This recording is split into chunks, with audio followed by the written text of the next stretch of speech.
There are 8 planets in our solar system. That's a known fact to everybody. We studied it at school and it's proven. But what if I say there's a ninth planet, Planet X? It's not Pluto I'm talking about, an actual planet, not a dwarf planet. The maths prove it, and the astronomers are really close to finding it. If we find it, then children would be studying that there are 9 planets in schools. The idea that Planet 9 is even a thing is proven by anomalies. There are asteroids at the edge of our solar system in the Kuiper belt that seem to be disobeying any sort of physics and logic. The orbits do not seem to be aligned completely to our sun. The only thing that would explain this is that a large enough object like a planet needs to be there to make sense of these anomalies. Before we go any further, you need to know how have we found the other planets. You see, every time there's an innovation, we seem to find a few planets. We have actually known that the first 5 planets to be discovered for over 1000 years. But at first, they were thought to be bright wandering stars in our sky instead of actual planets. Fun fact, the word planet literally means wanderer in Greek. These 5 planets were Mercury, Venus,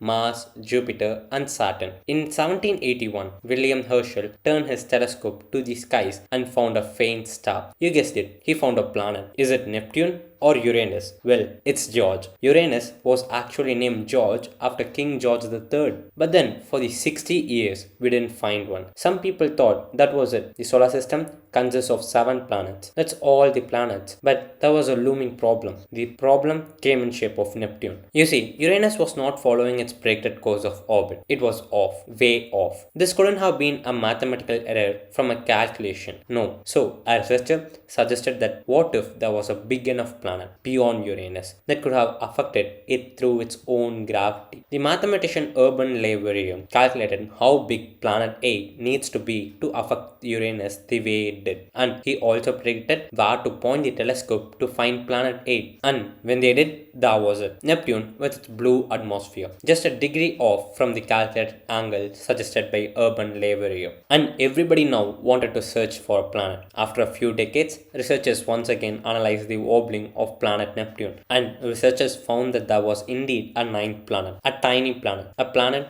whose name would be called Pluto. If we do find planet 9, the real planet 9, what would you name it? Would you name it after the Roman gods or just George? After Pluto was found, scientists with a powerful telescope pointed and found planets and ice rocks, some small and some even bigger than Pluto in the early 2000s. This region is what we now call as the Kuiper belt. Planets were found so much that at one point the solar system consisted of 11 planets. But the discovery of the planet Eris changed everything. There was a big debate in the scientific community whether these new planets should be classified as planets or asteroids or something else. Eventually, in 2006, the category of dwarf planets were created. There were 3 main rules. The planet should be nearly a spherical object. It should orbit the sun, and its orbit should be clean, meaning the planet should have gravitationally attracted the asteroids and made them as its moon. And thereby, with these new planets and Pluto getting demoted into dwarf planets, the solar system once again had 8 planets. Astronomers found that the most distant objects were clustering in a weird way when they were viewing the Kuiper belt in 2014. It was as if they were being pulled by something big, cold, dark. That was the first hint pointing to something. Astronomers in Caltech ran some simulations for this abnormality in the orbit and found something. Their results pointed to something weird, a planet orbiting so far away and in a much inclined orbit. They found it would cause these objects to cluster in the opposite side of the sun due to its presence. The planet's distance from the sun, it was 400 times the distance between the Earth and the sun. One full orbit would require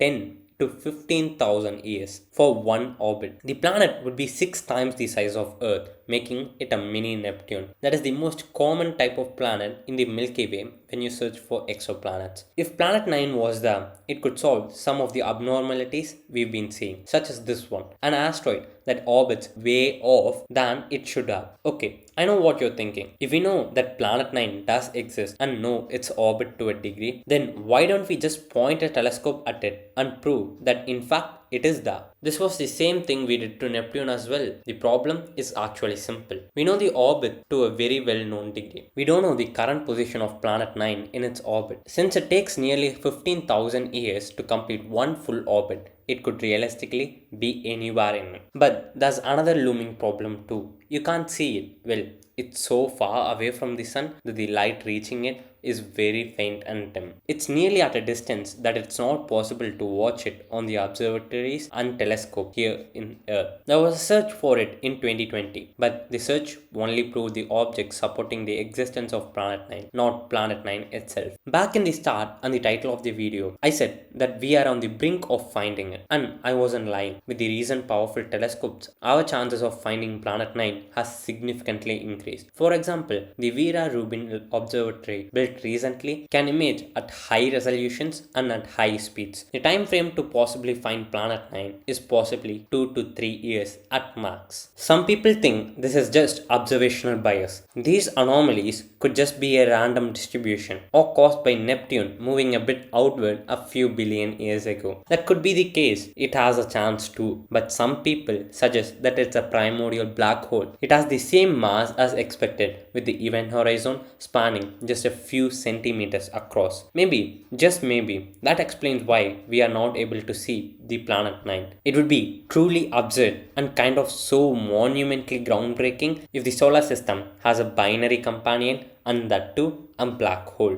The probability of there being a Planet 9 is significantly higher than just an observational bias or there being a black hole. So don't lose your hopes just yet. The Vera Rubin Observatory would shed the truth of what causes these anomalies. Be sure to comment below your name for Planet 9, and do you see ourselves in the far future trying to explore it? I'm not sure because we haven't even fully understood Jupiter or even Mars yet. If you don't want to miss out on Planet 9 when you find it, make sure you subscribe. And there will be a video on primordial black holes soon, so subscribe to not miss it.